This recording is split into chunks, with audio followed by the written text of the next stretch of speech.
Welcome in to the Maize and Blue Review Sharpening the Edge podcast bowl prediction show. Along with Lucas Reimink, I'm Dennis Fithian. We're ready to kick this thing off. Lucas, if people did not know, the bowl season is underway.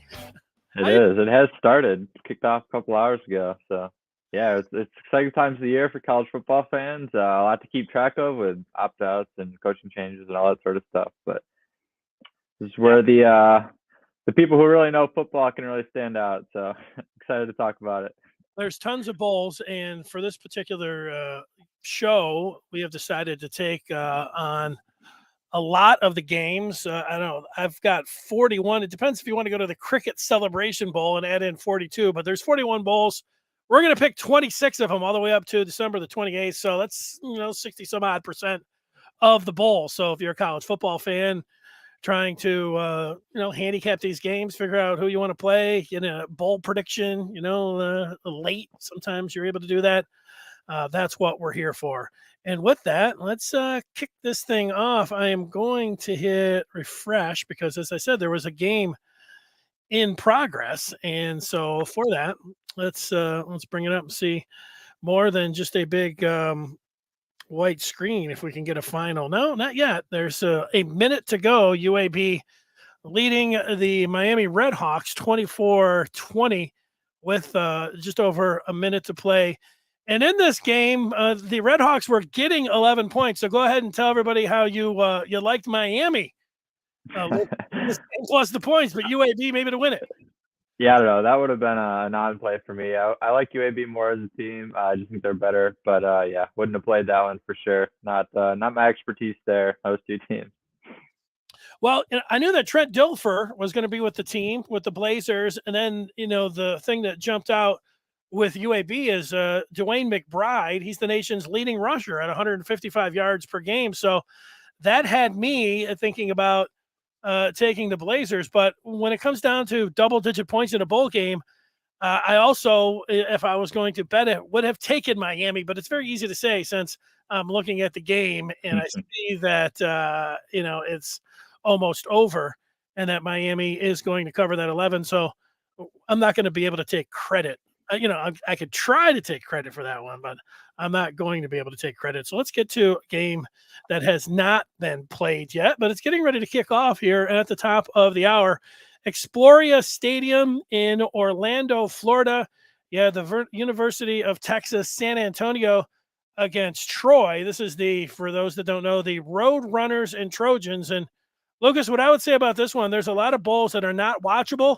I would say this one, considering these are the only two teams that are matching up in the bowl season that both won their conference, I'm going to say that this actually, the Duluth Trading Cure Bowl, is a watchable game. How do you see it?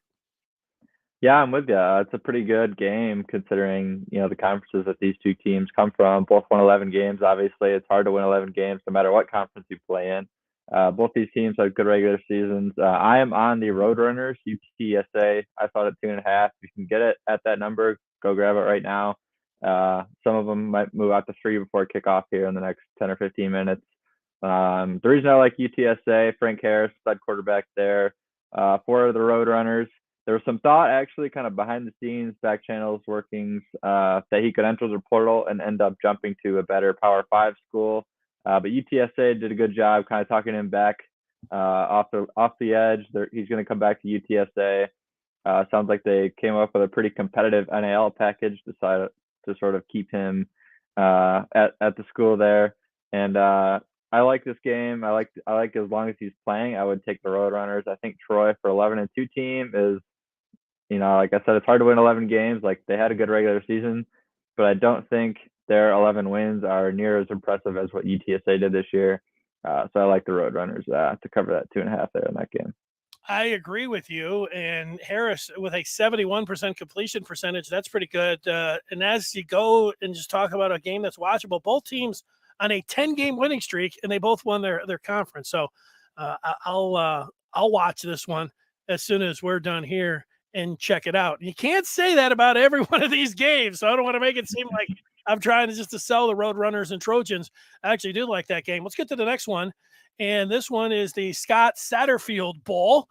Cincinnati and Louisville. It'll be a chilly Fenway Park coming up Saturday. I say chilly. I'm guessing it is going to be chilly in Boston. Coming up this weekend, the Cards are favored by 2, and they'll have Deion Branch, the former Patriot, as their head coach, as Satterfield and 10 of his position coaches have left for Cincinnati, but they will not be present for this game. The Bearcats also have, Louisville also has 9 players in the portal. So this is a crazy one. And Louisville is -2. Yeah, a lot of drama in this game, like you mentioned, with the coaching staffs there. So going back a few years ago, Scott Satterfield had, he came in, he was like a highly regarded coach when he got the job, had a good first year or two. Ended up interviewing for the South Carolina job in one of the off seasons, either 2019 or 2020, somewhere around there, and didn't get it. Came back to Louisville. Reporters asked him like the following week or a little bit later about the interview, and he was pretty honest, and he just said point blank, he's like, yeah, I interviewed for the job, tried to get it, but I didn't get it, so I'm back here at Louisville. And he never really got comfortable since he said that at the interview. Obviously, a lot of people around the Louisville program were not big supporters of him after that, and it makes a lot of sense why. So while Scott Satterfield going from Louisville to Cincinnati might not make a lot of sense, it kind of makes sense when you consider in the context there. And then they hired in Jeff Braun, who's kind of their native son. They wanted to hire him when they hired Satterfield originally. He turned him down back then. And this time around, the timer worked out better, so he was going to take the job, and he will be the new head coach at Louisville. So it's kind of a firing almost, but it ends up as Scott Satterfield ends up taking the Cincinnati job, can sort of save some PR there for himself. As for the actual game, Louisville only has actually 3 assistant coaches. Star quarterback is out, their best running back is out, their best wide receiver is out, and their best cornerback is also out. Just way too much unknown there for me to believe in this Louisville team, who just kind of got gutted, both from the coaching staff and from players entering the portal, going to the draft, such things. I think Cincinnati also obviously has some coaching stuff that they're working through as well, with Luke Fickell going on to take the Wisconsin job. But I have more confidence that Cincinnati will want to be in this game as opposed to Louisville. So I will take Cincinnati plus the points. I agree. And, I like, bowl games, and I've been to a couple down at Ford Field for whatever, when it was, quickie change or whatever it was called. But the one thing that I am not on board with is cold weather open air stadiums. Like, if you want to play it in Detroit in a dome, I get that. Playing in like Yankee Stadium or Fenway Park for the Wasabi Fenway Bowl, who's going to that? I don't know if you think that's a good idea, but I don't. Yeah, the over under. I was thinking about the under because it is cold. It'll be outside. Neither of the offenses have like their good players, but it's 39, so it's just too low for me to take. So yeah, I'm with you there though. That doesn't make a ton of sense to me. Should be a little bit warmer out in Vegas, and that's where our next bowl is, the SRS Distribution Las Vegas Bowl. That'll be fun for the announcers to keep rolling off their tongues. Oregon State, this line was double figures, but it's down to 8.5. This is another one. And you'd say, wow, man, I can't wait to see Anthony Richardson. He's awesome for Florida. He's going to the NFL. Oh, wait, what about John Kitna's son, Jalen Kitna? Well, he's been arrested on child porn charges. So those two, along with 12 players hitting the portal, makes you at least have to consider the Beavers here, but you also have to lay 8.5 points. How did you see it? Yeah, the 8.5, I didn't really see any edge there. I like the under 53 the most in this game. No Anthony Richardson for Florida there. Former Ohio State Buckeye quarterback, actually, Jack Miller is going to start for the Gators in this one, his first start down there for Florida. Both these offenses like to run the ball. Both Florida and Oregon State are good at running the ball. They both like to do it. Florida in particular have 2 good running backs that are both playing in this game. Trevor Etienne, little brother to Travis Etienne, former Clemson star, now plays for the Jaguars. And he's also got another good player, Montreal Johnson, in that Florida backfield as well. But when I was looking at like the data for this game, Oregon State's actually 20th nationally in rushing yards allowed per game. So while both teams like to run the ball, both teams are at least decent at stopping it. Oregon State's quite good at stopping it. When they played Oregon, like the last week of the regular season, they held them to their lowest rushing, one of their lowest rushing totals of the season. And I think Oregon has a really good offensive line, so I think that says a lot about what Oregon State's front seven is capable of. Kind of all those factors combined with the quarterback question marks. I don't really like Oregon State's quarterbacks. They've had a couple different ones play this year. I don't think any of them are particularly good. And I haven't seen anything of Jack Miller yet to make me give a ton of confidence in him either. So I will take the under 53 in that game. I would rather be sitting up in that pool area in Vegas watching this game with a lot of basketball games as well, rather than being at Allegiant Stadium watching this one. I'm going to take the Beavers. In the previous bowl, Jason says if you like sushi, then the wasabi bowl is the way to go. I don't like sushi, but I think they have like wasabi like peas or something that I actually like. You familiar with those? I've heard of those. I've had those. Yeah, they're not my favorite, but no, I wouldn't say they're my favorite either. But that's where we're at with these beginning bowl games. Also, 3:30.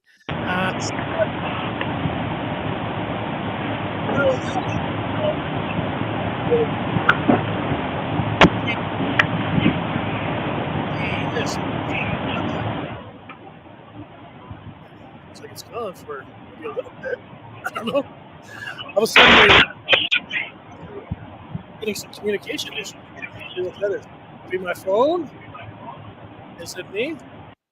No. What about you? How about now? Could be gone. Are you there still? we go. I hear you. Ah.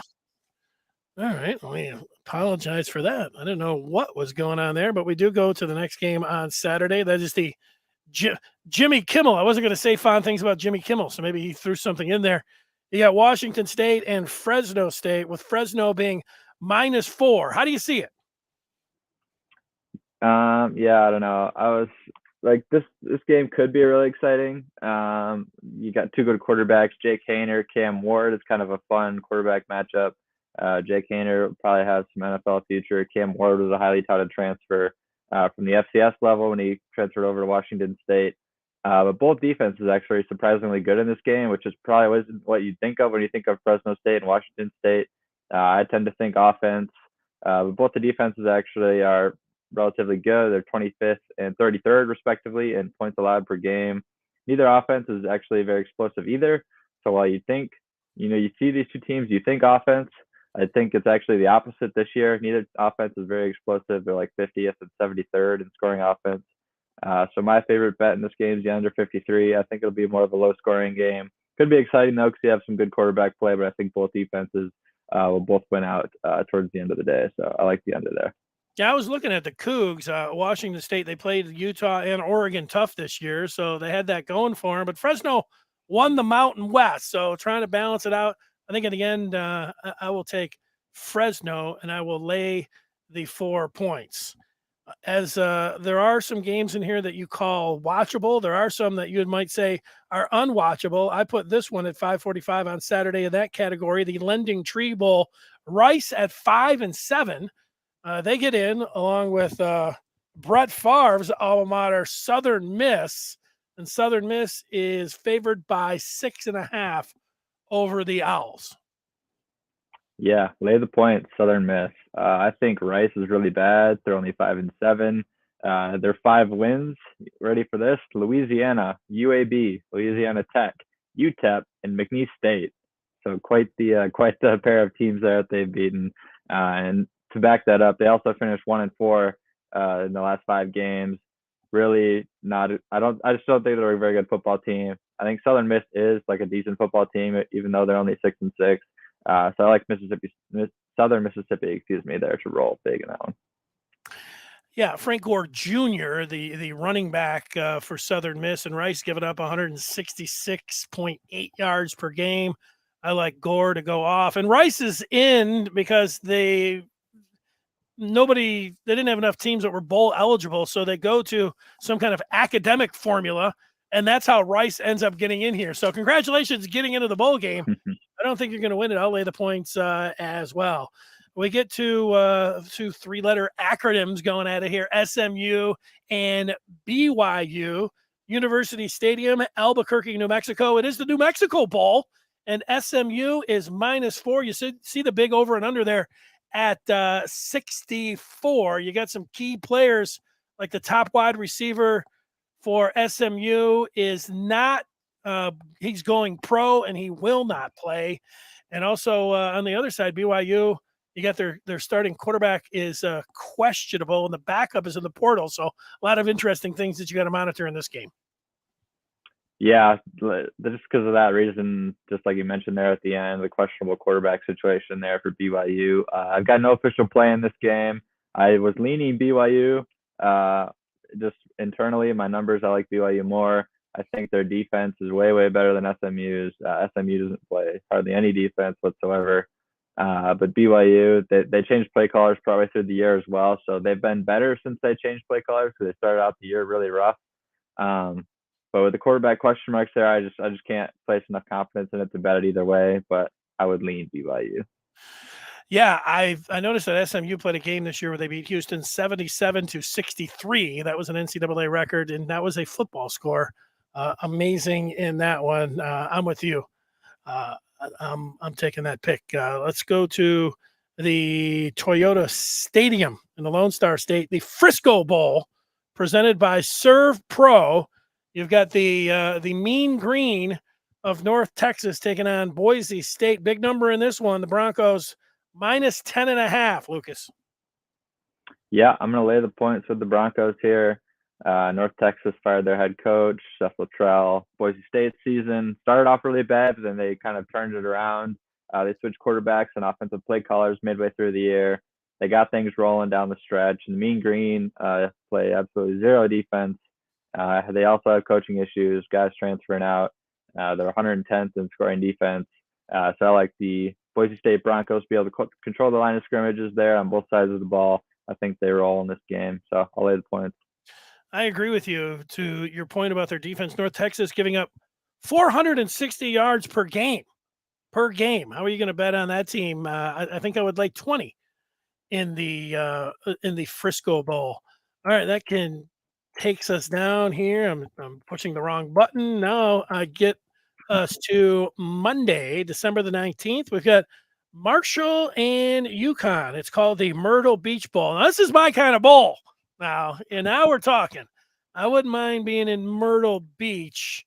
Another big number, though. Marshall giving up double-digit points here, low over and under, but 11 points if you like the Thundering Herd. Yeah, I do like the Thundering Herd. I'm going to bet them as well, lay the points. Justice was on Marshall earlier than me this year, but ever since he started mentioning them in the first few weeks of the season, I started to catch on to what they're all about over there. They play good defense, and I know UConn was a great story this year. I think Jim Mora Jr. has done a great job just getting UConn to a bowl game this year. But this is a really bad matchup for them because Marshall is really good at stopping the run. They're top 20 in defensive stuff rate. UConn is a very run-heavy team. They don't have much of a passing game to speak of. I just don't see them able to be turning out a bunch of yards against a good Marshall defense here. And I think eventually, maybe not at halftime, but by the end of the game, I think Marshall will be covering the spread. So I will lay the points there. Man, I think you're on top of this one. Yeah, and impressive from UConn to go from 1-11 to a bowl game, but I do think it stops here. Marshall did beat Notre Dame, and also that defense, they rank 7th nationally in scoring D. That's pretty good. I don't see UConn. You said the matchup as well for them being a running team and Marshall being good on defense. This looks like the Thundering Herd big there with you. These are games on Monday, December the 19th. Just the one. Now we get to the team down the road here, Eastern Michigan, back at a bowl game. They're in the famous Idaho Potato Bowl. The Spartans of San Jose State University, they are -4. I don't know if you know this or not, Lucas, but in 1987, these two teams played in the California Bowl. I know because I'm an Eastern Michigan alum, and that's the Eagles' only bowl win. Back then, they were the Hurons, so they haven't had a bowl win since they've been the Eagles. They're on the hunt for one. Oh, wow. I did not know that backstory there. That's good info. So, yeah, I don't really have a play here in this game. I think the 4 there, I like San Jose State to win the game. I don't really like it, though, if it's above a field goal. over and under the total seems about right to me. So I didn't really want to touch either of that. I will say though, I do think Chris Creighton at Eastern Michigan has done a really good job there. I'm kind of surprised he hasn't gotten hired from either a max, like a bigger max school, or like a lower level Power Five school somewhere. Because I think he's done a really good job there at Eastern Michigan. It's hard to win there, but he's done a good job. It's just traveling, playing the San Jose State team, who's like solid, not great. Plays in a better conference out west. I just think anything over a field goal, I didn't want to take either side, so I wouldn't touch this one personally. Yeah, I'm going to take Eastern here, but a lot of it is, because of the things like that. Finally, Eastern just, at some point you think they have to get a bowl win. And for Creighton, he hasn't won the MAC, but he's had Eastern. I mean, he's like Mr. Bowl eligible. They've gone to bowls 5 out of 7 years. Not too shabby when they hadn't gone to one, even gone to one since they had gone to that one back in the California Bowl back in the 80s here. But I like them this year because they came up big in state, winning the directional trophy, the Michigan MAC trophy as they call it, beating CMU and Western this year. And keep an eye on Jose Ramirez, the defensive player of the year in the MAC, and the only player in college football to average more than a sack per game. I'm taking Eastern to come up with their first bowl win since I was in high school. So mark it down. All right. Enough on the famous Idaho Potato Bowl. That takes us to the roofclaim.com Boca Raton Bowl. I don't know much about the roofclaim.com, but I'd love to be in Boca Raton. Liberty and Toledo. The Rockets are a big 4.5-point favorite out of the MAC. Yeah, no play in this one either. DeQuan Finn is back at quarterback for Toledo. He's a good player, but this Liberty Flames defense is probably the best unit he's faced all year. But then Liberty themselves, they have a bunch of question marks. Obviously, Hugh Freeze moving on to take the Auburn job. Not really sure, the locker room where they're at in terms of Liberty's players. How many of them actually want to be there? Not really knowing. I mean, they know what their next coach is going to be, but they don't know. He hasn't started yet, so there's a lot of uncertainty there. I just don't like any of the numbers here enough to be able to play this one. Toledo and Liberty, I don't know. I was leaning over, but I think Liberty's defense is pretty good, so I didn't want to touch it. So no play there for me. 54, the over and under. I looked at the last 3 games that the Flames played, and they gave up gigantic numbers on the ground. And meanwhile, Toledo won the MAC, and they run for 236 yards a game.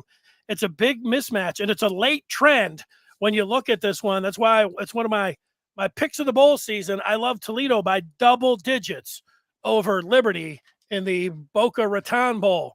That takes us to Wednesday, the 21st. We got Western Kentucky and South Alabama, the old Hilltoppers and Jaguars in the New Orleans Bowl.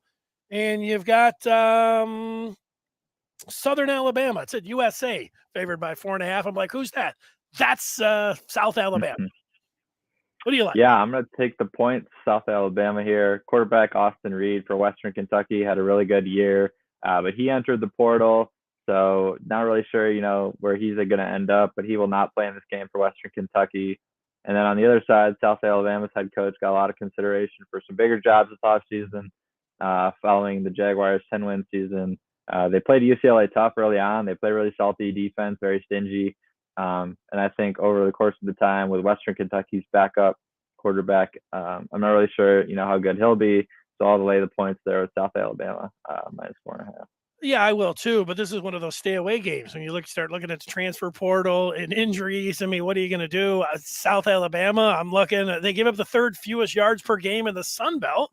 If that makes you feel good, if you want to bet it, it's enough for me to pick them. But I don't know if I would, go heavy on the Jags in this game. You're going heavy on any of these games. You might want to check yourself for a second. That takes us to Thursday, December the 22nd. We're going all the way up to 28 picking these games. So that's 26 of them. We're about halfway through. And now we're getting into some name recognition as we got Baylor and Air Force. And the Bears are favored by 5.5. And for Air Force, the aptly named Armed Forces Bowl.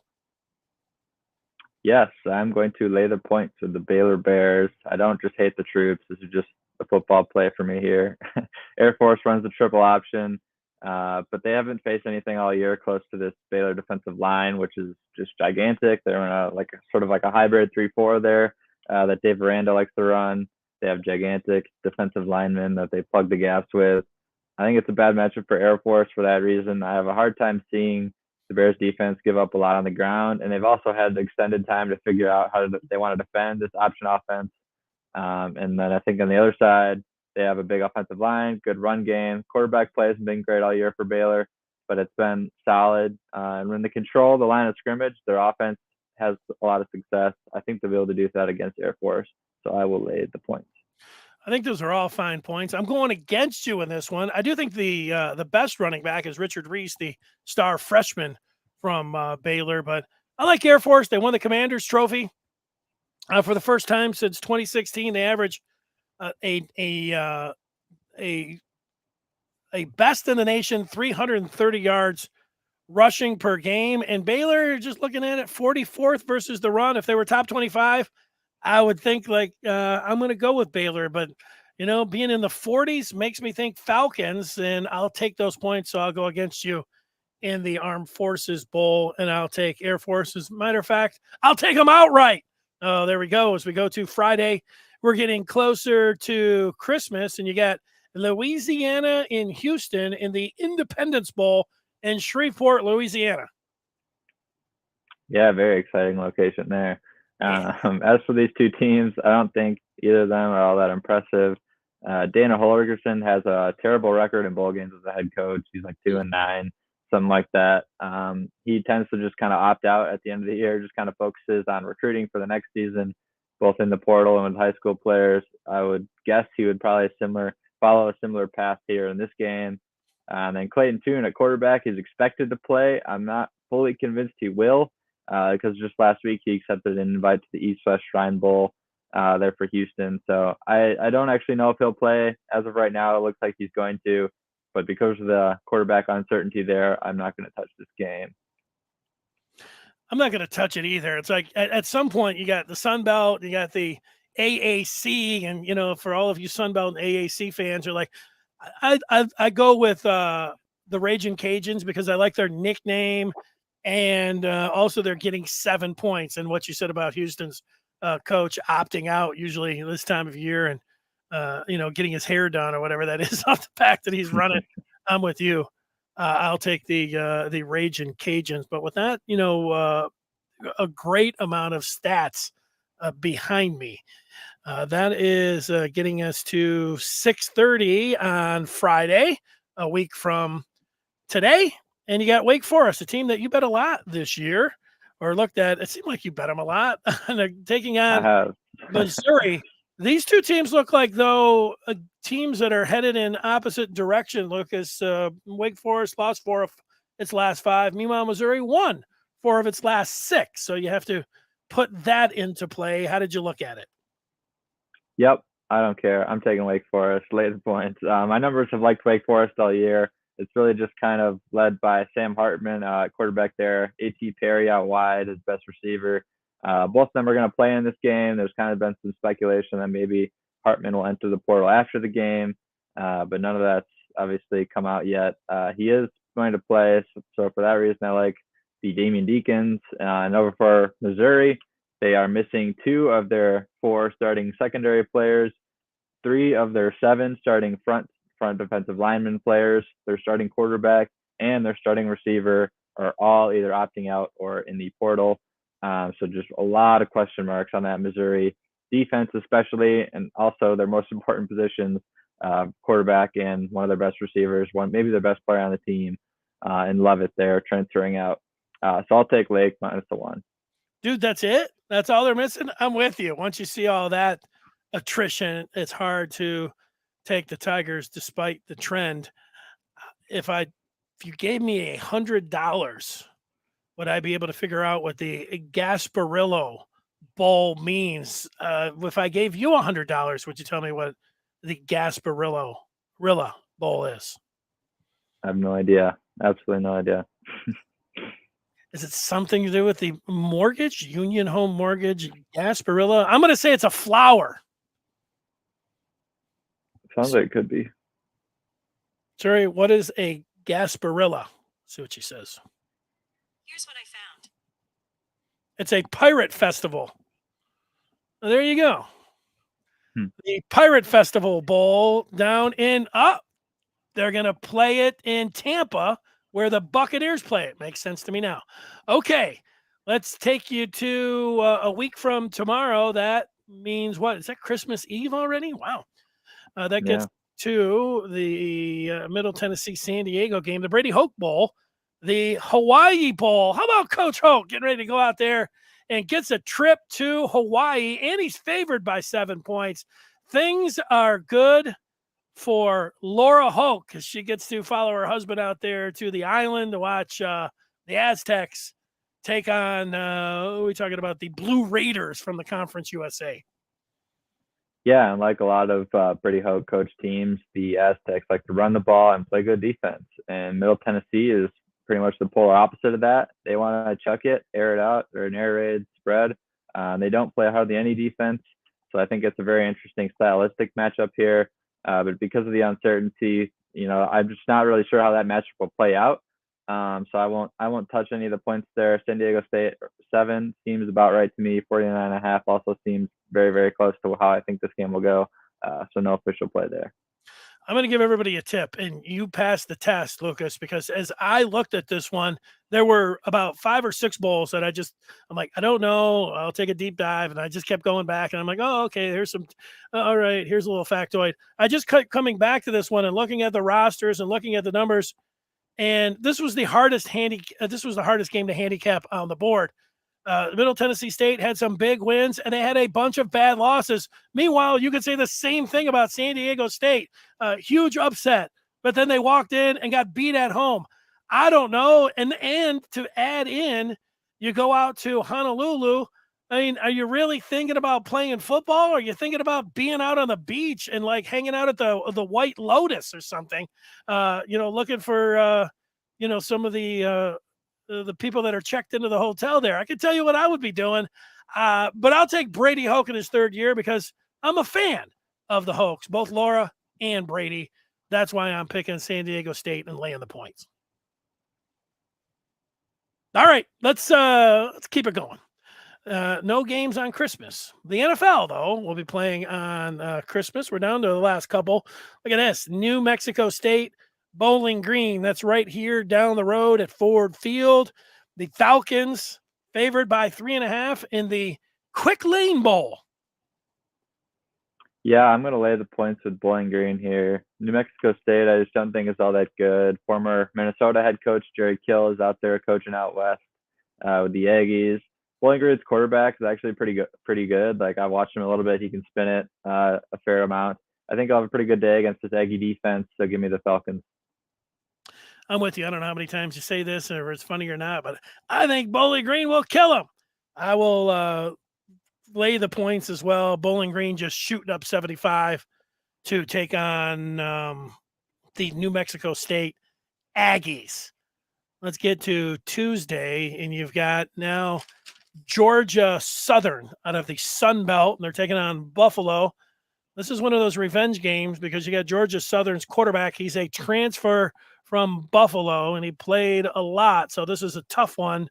Georgia Southern favored by 3.5 against the Max Buffalo. Yeah, I'm going to take Georgia Southern. Low revenge aspect there, like you mentioned. And I think Clay Helton's actually done a pretty good job with his Georgia Southern program since he took over. I think they cover. And I'm not that high on Buffalo. They play like fairly good defense, but I don't really like their offense. I think Clay Helton their program's trending in the right direction. I think he's done a pretty good job transitioning Georgia Southern away from the triple option, which they have traditionally played on offense, and sort of transitioning into a different style. I think he's done a good job there. I think Georgia Southern gets the win and the cover there in that game. You mean the Camellia Bowl, I guess you should say, if you're really going to be accurate there. I'm with you. I like Georgia Southern, but I like them because of the revenge factor with the quarterback. That plays big to me. The same day at 3:15, you got Memphis and Utah State. Memphis out of the, again, AAC. And then the Utah State? They're out of the Mountain West Conference. So here we go. You got Memphis -7 in this game in the First Responder Bowl. Yeah, so Utah State here has had a couple of key opt-outs on offense, running back and wide receiver, and I didn't think they're all that great to begin with. And then Memphis' quarterback on the other side, he's had a good year. He's kind of a dual threat guy. Threw for 3,000 yards, 23 total touchdowns. I like Memphis to roll in this game. Pretty big. I don't have a problem laying that 7.5 there. This was one of those games when I said I had a hard time finding information on. I'm with you with those opt-outs. I'm just going to roll with you, Lucas, and I'm going to jump in there and take Memphis. That'll get us down to from the First Responder Bowl to the Birmingham Bowl. I just think of Michigan here. Michigan is playing East Carolina next year. They're non-conference, and right now they're hosting a linebacker from Coastal Carolina this weekend. That's what has me most interested about the Birmingham Bowl. But the Pirates are favored by 8 points, so a big number going up against what's the nickname of Coastal Carolina for $5? Chanticleer. Look at that. Chanticleer. Yep. Hand him his $5. Somebody. Good job. So who do you like? Do you like the Pirates or the Chanticleers? I like the spread. I just don't like either side. I think it's a good number here. 8 there. I think this is kind of an interesting matchup. Two teams that recruit against each other a lot. And the Carolinas there, close proximity. It's a bit of a rivalry between the two, although Coastal's been better as of late. But then Coastal lost their head coach, Jeremy Chadwell, leaving to take over for Hugh Freeze at Liberty. Star quarterback Grayson McCall for Coastal is going to play in this game. So that's why, obviously Coastal has some motivation to play well just because it's his last game there before he probably transfers out to somewhere bigger. But I do think East Carolina is the better team as a whole. I don't know. Motivation-wise, it was hard for me to gauge who would want to be here and who wouldn't want to be there. So I don't have a bet on this game. But I think it'll be interesting. It'll be fun to watch. Yeah, the player that I'm familiar with is I watched Coastal Carolina play BYU last year. It was a great game. 2 years ago, one of the great games in college football. They got together during the pandemic. Grayson McCall was on that team, and I know you said he's playing. The status, I think it was up in the air when I was looking at it, but I'll take your word for it. I also would love. I've never been down to the intercoastals down there in Carolina. I have in Florida a lot, but I picture like the Outer Banks and being on there. And so that's why I like Coastal Carolina. The name recognition with Grayson McCall, and I'm getting a lot of points. So let's go. Let's party with the Chanticleers. Okay, here's a Big Ten team in the Guaranteed Rate Bowl. I don't know how many guarantees there are here because both quarterbacks are in the portal. The Badgers are favored by 3. This game is in Phoenix between the Badgers and the Cowboys. How do you see it? Yeah, again, just way too many question marks here in this game. Both starting quarterbacks are out, like you mentioned. Both teams also have a number of other key players not playing, either opting out or entering the portal, going to the draft, whatever it may be. Just way too many unknowns. I would lean Wisconsin if I was forced to pick a side, but I just way too many question marks here. I don't know what Wisconsin's quarterback situation is going to be like with Graham Mertz not being there any longer. Spencer Sanders has been really good on the ground when he's healthy for Oklahoma State, but he's kind of been in and out of the lineup. If either of them were playing, I would have a better idea of how to handicap this game. But with both of them not playing, both the backup quarterbacks being relatively unknown commodities, I just don't have anything I could bet in this game, so I'm not going to touch it. I wouldn't either, but if I had to,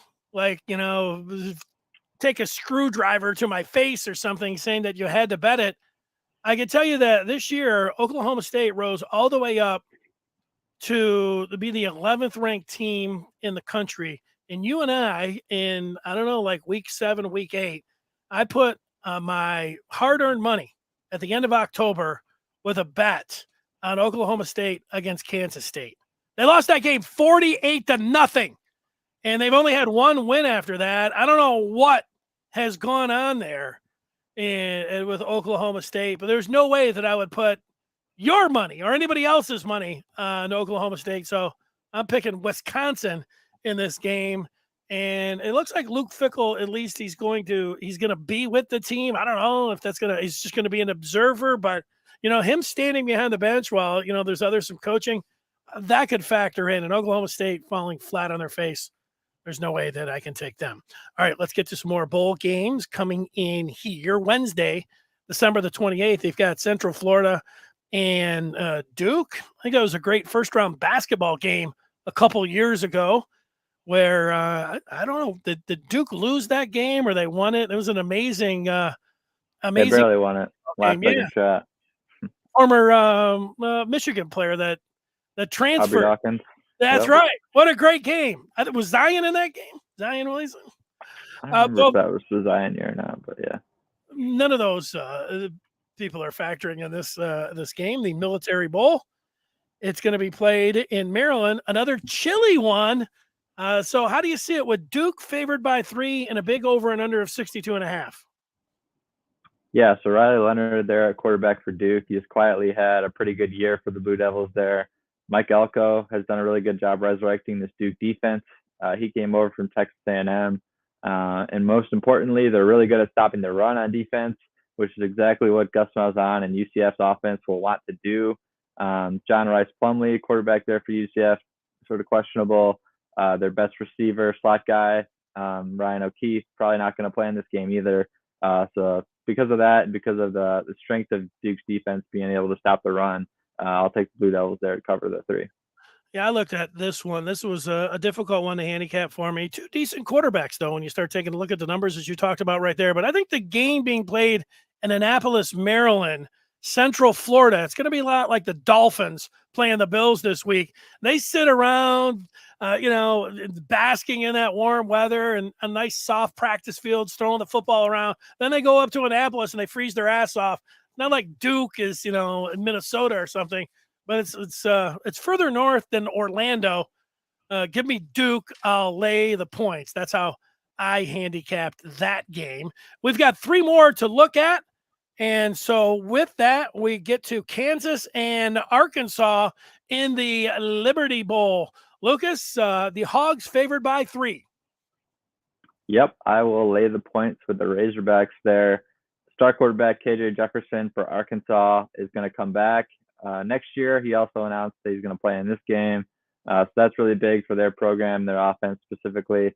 Raheem Sanders, also a running back there for Arkansas, is a really good player for them. They really want to run the ball at Arkansas. And Kansas's defense, if you paid attention to the Big 12 this year, is probably the worst unit. Maybe in all of Power 5. They're terrible on defense. They cannot stop anybody. So with Arkansas liking to pound the rock, Kansas can't stop anything. I will take the Razorbacks to cover a 3 in this one. I'll take the over, even though it's a big 69. You mentioned that defense. Arkansas, meanwhile, they've got the players on offense, but they lost a ton of key players on defense, and they lost their defensive coordinator. The Jayhawks will play this one like it's their Super Bowl. I could see this one, being something like 50-45, and I am all over the over 69. Okay, when you start talking about, now we're getting into games where people say, hey, this one's going to be a good one. This one is going to be a good one, where the Padres play Petco Park in San Diego. Man, I would love to be at this game. It is the Holiday Bowl in beautiful San Diego, Oregon, and North Carolina. The Ducks a big fat 14-point favorite, though. Yeah, I think 14 is about right here, giving everything we know about this game. But I like the total here. I want to take the under 72, which might seem backwards, but once I get to the explanation, I think you'll start to understand why. Superstar quarterback for North Carolina, Drake May. I've talked about him quite a bit this year. He's going to play in this game for the Tar Heels, but his best target, his key wide receiver, Josh Downs, opted out. He's going to go to the NFL. And their offensive coordinator, Phil Longo, just left to take the same position at Wisconsin. And then on the other side, their offensive coordinator left to take the Arizona State head coaching job as well. And then quarterback Bo Nix is going to play. They have a number of key offensive linemen who are either hurt or not going to play. So I think there's some question marks there for Oregon's offensive line. Both new play callers on offense. Oregon's defense isn't all that good, but with the opt-outs and such for the Tar Heels on offense, I think they'll put together enough stats to keep this total under the 72. So I'll take the under in that one.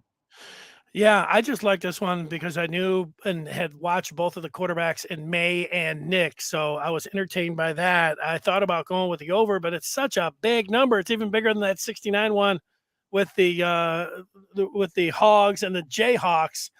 So I'm going to lean with you. I'm going to go big with that one as well because I just couldn't see myself, laying the points or taking the points in that one.